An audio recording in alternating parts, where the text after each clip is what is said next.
Ya, masih bersama kami di Konspirasi Prabu. Kita masih akan terus berbincang dengan Kang Menteri tentang banyak hal. Yang pertama barangkali sebelum kita masuk ke masalah UMKM, sebetulnya saya pengen juga ngetes seberapa UMKM-nya Kang Menteri. Nah, coba kita cek dari pakaian yang dikenakan oleh Kang Menteri ini. Nah, kamera boleh ini menyorot ke Kang Menteri? Semuanya lokal nggak nih Kang Menteri ini? Iya, lokal ini. Coba. Sepatu Brodo, Oh, Bandung. Brodo. Iya tahu Bandung. nih, punya teman nih. Baju jahitan, Jahitan. celana baju batik, Di lokal semua dong ya? lokal. Harga berapa nih Kang Menteri? Coba kita cek. Ya ini paling 300 ribuan ya. 300.000. Ribuan sepatu. Ya celana mungkin dengan ongkos jahit 500 lah. Ini kira-kira di atas 500 juga lah. Gitu. 1.500.000 kurang lebih ya. Segitulah. Kayaknya lebih mahal teman-teman di sini nih baju ini kayak Kang Menteri ini. Menterinya kalah nih sama teman-teman semua. Gimana? Hanya menarik memang bicara tentang Kang Menteri ya. Saya kan sering beberapa kali mengikuti Kang Teten ya ke beberapa tempat gitu. Dan Kang Menteri ini adalah sosok yang bangga mengatakan kalau saya ini menteri paling miskin loh. Nggak bangga sebenarnya. Terus ngomongnya, saya ini menteri paling miskin loh sebenarnya. Kita coba cek di LHKPN berapa sekarang ya Kang Menteri itu yang dilaporkan. Boleh dilihat nggak teman-teman datanya? Mana dia datanya nih? Oh ini nih. Jadi total itu kalau dilihat ya yang dilaporkan ada berapa totalnya? Total 3,5 miliar. Betul ya Kang Menteri ya? Segitu Ya ya? itu kira-kira atas saya. Sebenarnya tidak bangga saya. Tidak bangga. Dan juga tidak miskin. Coba menteri yang lain lebih kaya. Masalahnya gitu aja ya. Menteri lain lebih kaya. Iya, karena saya kan memang selama ini kan jadi aktivis perubahan sosial. Iya, Jadi iya. memang nggak bisnis gitu. Jadi kira-kira reasoningnya itu gitu. Walaupun bukan nggak ngerti bisnis, Iya. tapi memang orientasinya memang Memang memilih untuk tidak memilih seperti untuk itu. ya di gerakan ya, ya. sosial ya itu. Hanya kan Kang Menteri ini sebetulnya bisa dibilang 2 periode ya menjadi Menteri ya anggota di kabinet sana ya. 5 tahun Betul. itu. Dan sekarang kan Tentang 5 tahun lah 5 ya, tahun, amin ya. gitu ya Menteri ya. Harusnya selama 5 tahun ini banyak banget dong peluang untuk memperkaya diri Kang Menteri. Ya, kalau peluang sih mungkin ada lah ya. Tapi ya itu tadi kan memang saya nggak mikir itu, saya fokus kerja aja. Saya fokus bantu Pak Jokowi. Kalau di antara menteri gitu kan, kalau kita ya teman-teman nih Kang, ngobrol gitu. Wah lu paling kaya lo gitu, lu sih nggak punya gitu. Itu ada kayak gitu nggak Kang? Enggak lah. Di para Siapa menteri, tahu ngobrolnya kayak gitu enggak ya? malah saya ketika saya tahu lah menteri paling kaya di kabinet gitu Iya. ya. Tapi kalau ketemu ya saya juga nggak merasa miskin juga. Gitu ya, kira egaliter aja. Kalau di situ kan kita di antara menteri kan bukan memamerkan kekayaan kan.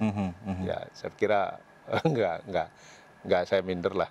Saya pikir Tapi saya sering juga ya ketemu para konglomerat ya gitu. Ya saya lihat pakaiannya biasa-biasa aja. Ya, jadi tidak ada yang menonjol ya. Mungkin kalau udah level itu ya nggak peduli lah mereka yang mau pakai kan. Iya. Ya kecuali mobil mungkin ada itu kelihatan lah. justru itu gitu Kang Menteri yang saya kenal tuh kalau yang kaya-kaya beneran itu biasa aja. Iya betul. Iya kan sebenarnya. Yang bahaya tuh yang nanggung. Yang bahaya tuh yang nanggung gitu. Yang masih kan. perlu dibungkus dengan packaging yang baik. Akhirnya Kalau barang muncul- bagus nggak usah pakai packaging yang baik. Iya bener-bener.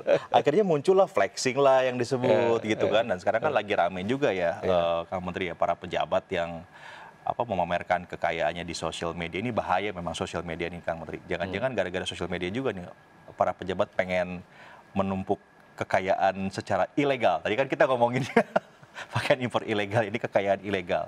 Kang Menteri sebagai bagian dari pemerintahan begitu melihat fenomena ini bagaimana Kang? Ya kan memang itu mencerminkan bagaimana masyarakatnya itu sendiri dalam memberikan penghargaan, penilaian terhadap orang. Jadi kalau selama ini kan orang nggak korupsi, nggak menumpuk kekayaan, karena yang dihargai oleh orang juga sekarang yang kaya, yang dari sisi lifestyle-nya dan lain sebagainya. Mau masuk pemilu juga gitu kan, yang punya duit lah, yang punya opportunity besar untuk kepilih jadi anggota dewan, gitu kan, memenangkan pilpres, pilkada kan. Gitu. Nah itu akhirnya semua orang kan berlomba seperti itu, gitu. Nah tapi kan hidup juga ada pilihan kan, kita tidak harus ikut arus juga kan, gitu, ya kan. Pilihan-pilihan itu ya memang kemudian menjadi seperti masalah pilihan masing-masing kan. Gitu. Tapi arus besarnya memang arah ke sana. Ya, saya juga sering kalau ketemu teman-teman saya masih SD, SMP, atau lo masih gini-gini aja kan gitu loh. Ya, karena mereka harapannya ketemu menteri itu berpenampilan mewah gitu. Kaya gitu, mobil lu masih gini aja gitu. Ya. Saya selalu ada pertanyaan-pertanyaan yang sifatnya provokatif seperti itu. Nah, tapi saya nggak terganggu, saya senyum-senyum aja. Jawabnya apa tuh biasanya Kang Menteri kalau kayak gitu? Apa? Jawabannya apa Kang Menteri merespon? Wah ini pertanyaan seperti itu. Biasanya saya cuekin aja, nggak saya jawab. Karena dijawab juga nggak ada gunanya, saya senyum-senyum aja kalau kayak gitu. Ya, udahlah, kan mobil itu fungsi kan, kendaraan kan, ngapain saya harus pakai yang branded gitu. Pakaian juga sama kan, fungsi kan untuk pakaian namanya juga kan, untuk supaya kita nggak masuk angin, aurat gitu ya, pakai biasa aja, ya kan? Gitu. Jadi tergantung, kalau kita hanya melihat, itu cara pandang kita ya. Ya tadi fungsi, saya selalu melihat fungsi. Kalau sepatu ya udah, ini udah enak, fungsi, ngapain saya pakai branded? Ini kan juga kalau sepatu ini dikasih brand besar ya mahal juga langsung harganya. Nah, produksinya sama, biaya produksinya. Kan kita tahu produksi seperti itu. Nah ini nih, jadi pakai pakaian itu yang sefungsinya aja. Teman-teman jangan sampai kredit ini, biasanya kalau kredit. Apalagi sampai ngutang. Sampai lagi ngutang. Enggak ya? Saya kan menteri, kadang-kadang kan ya orang melihat ya masa depan menteri itu bukan menteri, tapi ya bukan menteri. Oh, no. masa depannya menteri itu bukan menteri karena beres masa jabatan kan selesai. Iya, kan jabatan itu sebentar. Tapi kan kita akan kembali kepada kehidupan biasa. Nah, saya nggak mau kemudian menjadi tadi ada problem dengan post power syndrome yang biasa saya dapat pengawalan, ajudan, begitu kehidupan sehari-hari saya harus biasa tetap nyupir sendiri. Yang tadinya saya pakai mobil dinas agak mewah gitu, saya balik lagi mobil pribadi, saya nggak mau ada perubahan yang drastis gitu ya, saya normal aja. Biasa aja gitu ya. Jadi saya juga bukan pura-pura sederhana, ya gini aja, normal aja. Mungkin juga ada yang lebih sederhana dari saya kan. Tapi ya kemampuan saya segini aja. Jadi tidak dibuat-buat, normal aja. Saya juga sampai sekarang tetap aja saya komunikasi dengan orang-orang biasa. Itu nggak ada mental block lah. Kalau saya menteri, saya nggak boleh pergi ke pasar becek, gitu, nggak boleh pergi, nggak boleh saya makan di warung pinggir jalan gitu. Untuk apa saya membatasi itu? Normal aja. Gitu. Ya saya melihat sendiri sih bagaimana Kang Teten ya berkomunikasi dengan banyak orang, mau bawahan, mau atasan ya sama aja, begitu kan? Aja Tony. Sama saya beda-bedain. Iya. Dan itu nyaman. Nyaman itu yang mahal malah. Bisa nyaman dengan kesederhanaan itu yang mahal ya sebenarnya. Iya.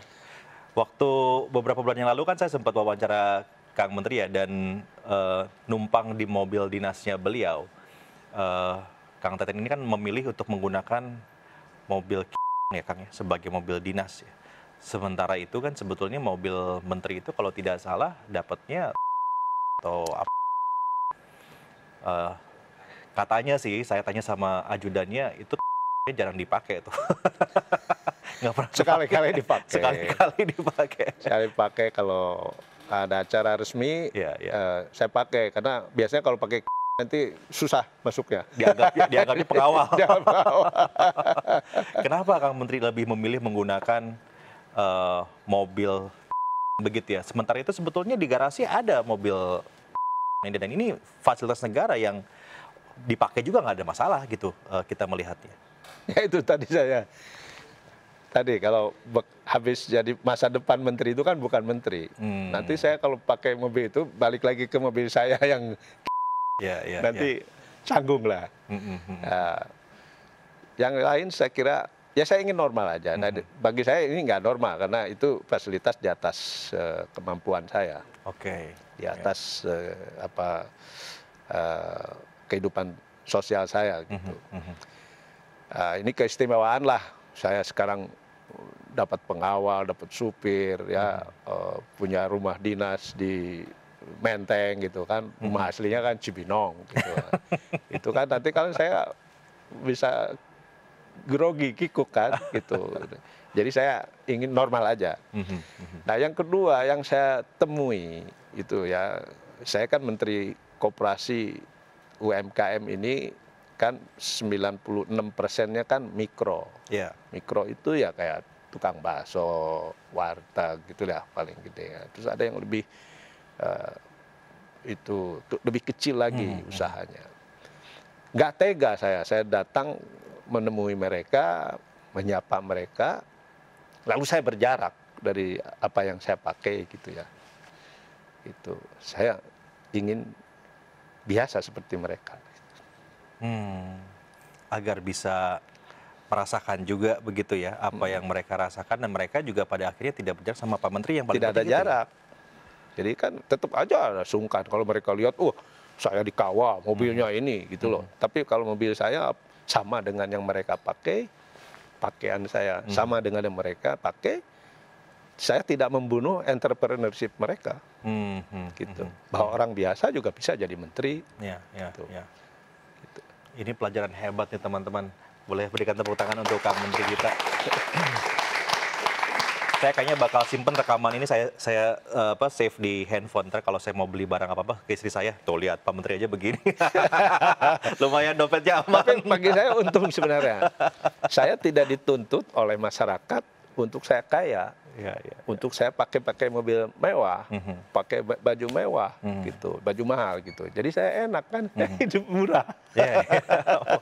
Makanya aman buat tabungan. Iya, jadi sedikit-sedikit tabung itu masih bisa saya kan. Gitu. Hanya juga sebetulnya sih kalau dipikir-pikir sekarang nih, sebut mewah itu udah relatif juga ya kawan-kawan semua. Produk lokal juga sekarang bisa dibilang mewah juga, bagus-bagus juga gitu banyak. Kang. Iya kan? Iya. Definisi mewah itu sekarang sudah bergeser sih kalau saya bilang gitu Kang Menteri. Beberapa kawan-kawan saya tuh bangga pakai produk lokal. Apa yang misalnya Kang Menteri bisa sebutkan gitu, produk-produk unggulan kita lokal yang apa ya bisa jadi juara gitu Kang di... Banyak. Banyak. Misalnya ada satu produk baju yang dibikin brand lokal, dibuat dari katun, pada katun kita tidak punya, ya mereka tanam sendiri, bermitra dengan petani, kapasnya, kemudian diproduksi. Itu mahal sekali, mahal, ya. Sepatu, ada beberapa brand lokal yang dijual di pasar di luar negeri juga mahal harganya. Tapi saya juga punya, begitu ya. Tapi kita memang perlu menghargai produk-produk lokal yang memang berkualitas, ya. Jadi yang keliru itu kita bangga pakai buatan orang gitu, meskipun kita di dalam negeri ada yang lebih bagus. Itu yang keliru menurut saya, gitu. Jadi kalau memang kita punya kemampuan daya beli kita bisa beli, itu nggak jadi masalah. Yang nggak boleh kan kita memaksakan kemampuan di luar kemampuan kita. Nah itu yang disebut, orang menyebut mewah. Misalnya bagi seorang konglomerat mungkin beli mobil semewah apapun dianggap tidak mewah karena dia punya daya beli itu. Gitu. Tapi kalau saya memaksakan saya misalnya beli mobil mewah, udah pasti itu saya mewah-mewahan karena daya beli saya nggak sanggup. Dan satu lagi Pak Menteri, ada persepsi begini, yang namanya produk lokal itu harusnya murah. Ya kan? Dan memang ya mestinya begitu dan memang begitu, meskipun mungkin kalau saya bandingkan misalnya produk lokal tadi kualitas sama dengan produk impor, tapi harganya lebih murah karena diproduksi di sini. Ya kan nggak ada bea masuk dan lain sebagainya, tenaga kerja di sini lebih murah, tapi kualitas lebih bagus. Karena itu kan kita sedang campaign gunakan produk lokal, bukan brand lokal juga udah mulai banyak, dan beberapa produk lokal sedang hype, misalnya kayak tadi sepatu, ya sepatu ini sekarang produk-produk lokal lagi, kosmetik lokal itu lagi tinggi, kopi misalnya, brand lokal kan lagi hype gitu loh. Nah, jadi banyak produk lokal yang bagus, harga lebih murah, tapi karena ada sebagian kita yang masih Western branded gitu ya, European branded. European branded gitu. Jadi menganggap apapun yang dari impor dari luar lebih bagus daripada lokal, itu kan keliru juga gitu. Nah kan penting ya Kang ya, maksudnya gini, dengan Kang Menteri ini kan membawahi UMKM yang stakeholdersnya mungkin puluhan juta, 50 juta, 60 juta, saya kurang paham Kang Menteri angka persisnya ya. Tapi setahu saya 90% lebih ekonomi kita ditopang sama UMKM. 99,9%. 99,9%. Sekitar 64,2 juta. Kalau itu data statistik BPS ya. 64,2 juta pelaku UMKM tuh sebanyak itu ya. Ya. Nah ini kan harusnya kita mindsetnya adalah bagaimana caranya agar mereka selamanya tidak jadi UMKM dong Kang. Harusnya kan naik kelas nih. Makin lama UMKM-nya makin sedikit karena jadi pengusaha menengah, terus naik jadi pengusaha atas. Betul nggak mindset saya seperti itu, Kang Menteri? Betul, walaupun begini ya, mungkin naik kelas semua tuh tidak bisa ya. Kalau kita lihat di negara maju, rata-rata entrepreneur itu persentasenya 10-12%. Jadi sebenarnya negara maju kalau kita ambil benchmarknya, kalau kita mau mencetak wirausaha itu mungkin hanya 12% dari total penduduk dan cukup gitu. Nah, di kita 99,9% tadi 64,2 juta itu kan pelaku UMKM. Ya. Tapi yang masuk skala entrepreneur itu baru 3,47%. Dari 64 juta itu? Dari total penduduk Indonesia. Oke, dari total penduduk Indonesia itu ya. Nah, jadi kita tuh banyak sekarang usaha-usaha mandiri yang mikro, yang omsetnya 2 miliar ke bawah setahun, itu yang memang mereka bikin usaha yang sebagian bukan menjadi pebisnis, gitu. Ya, tapi mereka tidak terserap oleh lapangan kerja di sektor formal. Gitu. Kan sejak 98 ini deindustrialisasi terjadi. Sehingga sekarang Pak Jokowi sedang mulai membangkitkan industrialisasi yang berbasis bahan baku lokal, seperti tambang atau sawit begitu ya. Nah, sebelumnya kan kita masuk ke industrialisasi orientasi ekspor, perusahaan manufaktur masuk dari sejak pertengahan tahun 80-an, tapi bahan bakunya impor, seperti sepatu olahraga, pakaian jadi, elektronik, dan lain sebagainya. Nah, yang sekarang, dulu kita pernah misalnya menguasai produk tekstil itu sebelum tahun 98 itu kan dulu sampai sekitar 15 miliaran kalau nggak salah, US dollar ekspor kita. Sekarang tinggal 3 miliar US dollar. Sepatu olahraga kita pernah memasok dunia 20% dari Indonesia. Sekarang tinggal 2%. Vietnam 22%. Nah, ini yang menurut saya yang harus, kalau kita mau mengurangi yang mikro ini, ya kita harus menumbuhkan sektor formal itu. Nah, tapi kita kan nggak mungkin kita nunggu dulu bagaimana mendatangkan industri yang labor intensif yang bisa menyerap lapangan kerja ke sini ya. Karena sekarang semua negara juga bersaing memperebutkan itu, dan kita nggak mungkin mengulang lagi seperti mulai masuk lagi ke industri yang pernah tahun 80 ke sini, karena itu sunset industry. Sehingga kita mungkin pilihannya dua, yang sekarang dilakukan Pak Jokowi adalah bagaimana mendorong industrialisasi yang berbasis pada keunggulan domestik. Misalnya bahan bakunya lokal. Oke. Ya, ada lithium, kita misalnya ada nikel, ada boksit, ya, ada kita juga penghasil 50 juta ton CPO setahun, Ya, yang mestinya jangan hanya dijual CPO sama minyak goreng, karena Unilever bisa membuat aneka macam produk Betul, berbasis sawit, sehingga itu bisa ada value added kalau itu hilirisasinya di sini. Yang kedua, ya mungkin scaling up. Para Scaling up. pelaku UMKM yang sekarang menyediakan lapangan kerja 97% lapangan kerja kan disediakan oleh UMKM. Ya itu, yang itu di sektor mikro. Karena angka mikronya 96%. Jadi yang bekerja di warung bakso ada 3 orang, di warteg ada 4 orang, di warung-warung, terus penjual ini, penjual itu kan lapangan kerja kita yang sediain. Ya, ya. Nah, walaupun kita tahulah kualitas lapangan kerja seperti ini kan di bawah standar. Betul. Karena itu Bank Dunia juga sudah mengingatkan Indonesia supaya segera menyiapkan lapangan kerja yang lebih berkualitas. Nah, kan kita sekali lagi tidak bisa menunggu datangnya industri. Nah, saya sekarang sedang mendorong beberapa agenda, yaitu bagaimana UMKM kita menjadi bagian dari rantai pasok industri. Oke, jadi industri ada yang masuknya nih UMKM ini. Bisa bahan baku, pemasoknya, komponen, begitu. Ya, sehingga UMKM-nya punya kesempatan untuk menaikkan kelas, skala usahanya naik, maupun juga mulai masuk ke produk-produk yang berteknologi. Jadi tidak lagi misalnya terus-terusan jualan keripik yang berteknologi rendah lah. Tapi mereka sudah mulai masuk ke produk-produk yang berbasis inovasi teknologi, kreativitas, begitu. Nah ini harus gitu.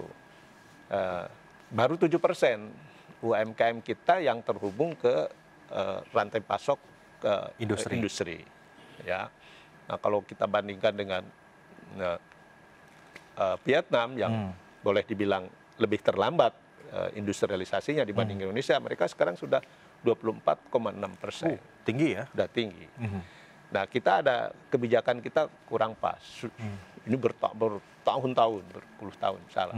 Jadi harusnya itu di kebijakan investasi, bagaimana investor-investor luar masuk ke kita bermitra dengan UMKM. Nah, sekarang dengan kebijakan Pak Jokowi substitusi impor untuk belanja pemerintah, ini juga momentum yang bagus. Ya, sehingga nanti para importir yang mau masuk ingin menjadi pemasok pengadaan pemerintah, dia harus buka investasi di dalam negeri dan bermitra dengan UMKM. Karena kan harus lokal tadi itu harus lokal, harus ada 40% belanja pemerintah harus produk UMKM. Nah, ini kan bisa mendorong kemitraan-kemitraan usaha besar, investor luar bekerja sama dengan bermitra dengan UMKM.